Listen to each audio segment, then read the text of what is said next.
Welcome, demigods, monsters, and gods alike, to the Olympus Report.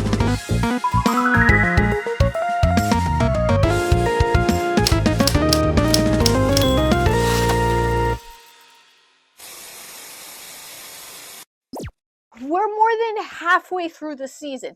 Can you believe it, Half-Bloods? Here's everything you may have missed in Percy Jackson, Episode 5, A God Buys Us Cheeseburgers.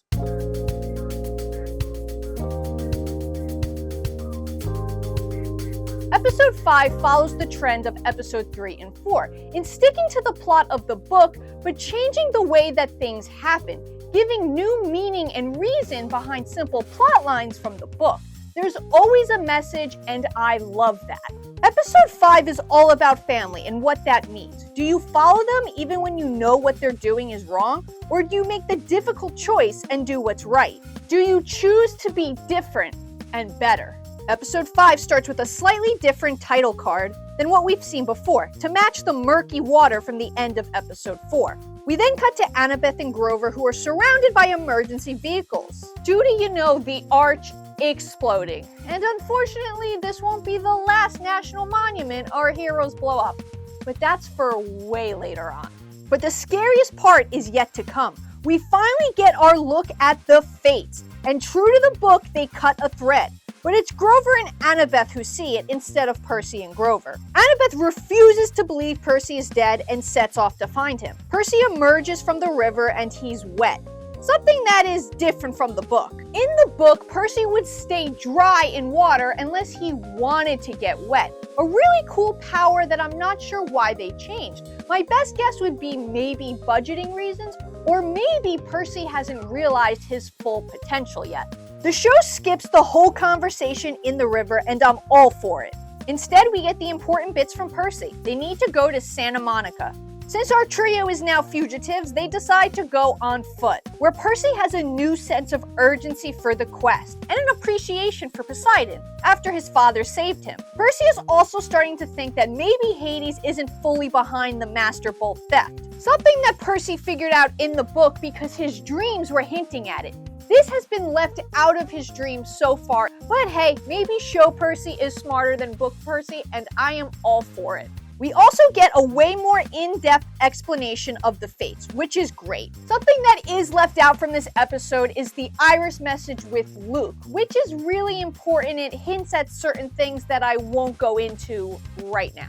Our heroes then meet the god of war, Ares, on the road, and Adam Copeland is the perfect Ares. From attitude to looks, it's literally like Ares jumped out of the page.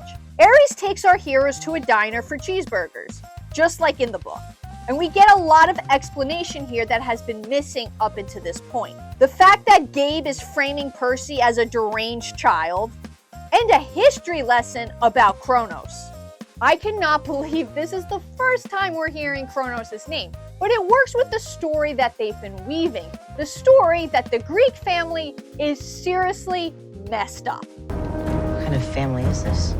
Just like in the book, Annabeth and Percy must retrieve Ares' shield from Waterland. But unlike in the book, Grover stays behind, which I'm fully on board with because it allows Percy and Annabeth's friendship to develop further, and Grover gets this amazing scene with Ares, where Grover manipulates him with praise and then totally turns the conversation upside down, making Ares' facade falter. Grover knows there's something up with Ares that the god isn't telling them. And the whole scene is so beautifully shot to reflect the mood of the conversation. Like, I could have written a whole thesis about it in film school. At Waterland, there's a lot more danger right from the beginning than in the book. In fact, the whole amusement park is built by Hephaestus, which I think is really cool. And it gives a whole new meaning of messed up to the fact that Aphrodite was cheating on her husband, Hephaestus, with Ares in her husband's amusement park. And I couldn't help but notice that this amusement park looks a lot like the one from Sea of Monsters. Just saying. Percy and Annabeth then find themselves on the Tunnel of Love, and this entire sequence is fantastic. I cannot stress that enough. Walker and Leah steal the show. The chemistry between them is so strong. Throughout the show, you can feel their friendship building, and it's at this point that you know they care about each other.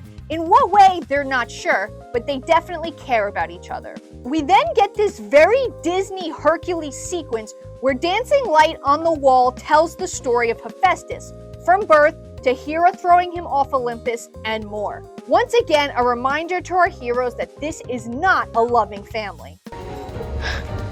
One thing Ares was telling the truth about, this family is a mess.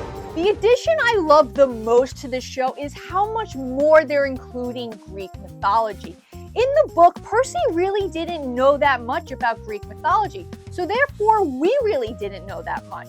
But in the show, Percy is an expert, and I love how it adds to his character. Like I said before, it gives him more agency. However, there is one thing missing from this sequence: mechanical spiders, showing us Annabeth's fear. While not super important, and this can be set up later on, I really liked this scene in the book because up until this point, Annabeth was always so strong and wise. But it was at this point that we saw that she's not invincible. She has weaknesses like everyone else.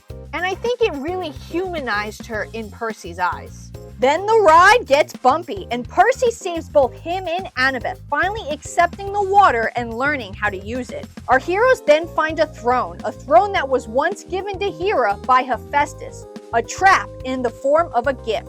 When the goddess sat in it, she was trapped, unable to move until Hephaestus freed her. Our heroes then realize that one of them is going to have to sit in it and sacrifice themselves to get Ares' shield, which has a boar on it, the sacred animal of Ares.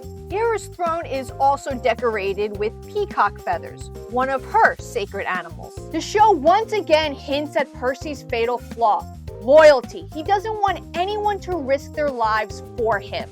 And we get our first seaweed brain drop from Annabeth, and it's so Percabeth perfect, right in the middle of an argument. This isn't the arch seaweed brain. Percy sits on the throne and is trapped, and instead of leaving him and claiming glory, Annabeth refuses to leave Percy behind. She is then confronted by Hephaestus, and I love his inclusion. Annabeth at this point has decided not to be like the gods, to be like Percy. Glory isn't worth the price of friends and loved ones. She does what's right, not what's easy, and I love the arc that she went through to get to this moment. This is the Annabeth that we've come to know and love throughout the years. Hephaestus, moved by her speech, lets Percy go. Our heroes then return to the diner and give Ares his shield. As promised, he provides them with a ride and a bag of supplies. And Percy has finally had enough of the god of war. And it's here that we can finally see the tension grow between the two. This is Percy Jackson, everyone. The kid that picks a fight with a god. Our heroes hop in the truck to Vegas in hopes of finding Hermes. What a roller coaster of emotion. Unlike episode 4, I am fully on board with every change that they made. Yes, they left out some things, but nothing that was majorly important. This is definitely the turning point of the season. This is where things are going to get epic. I give this episode a 9.5 out of 10. Let me know what you Half-Bloods thought of it down below in the comments. But until episode 6, I'm signing off, so please always remember to stay safe.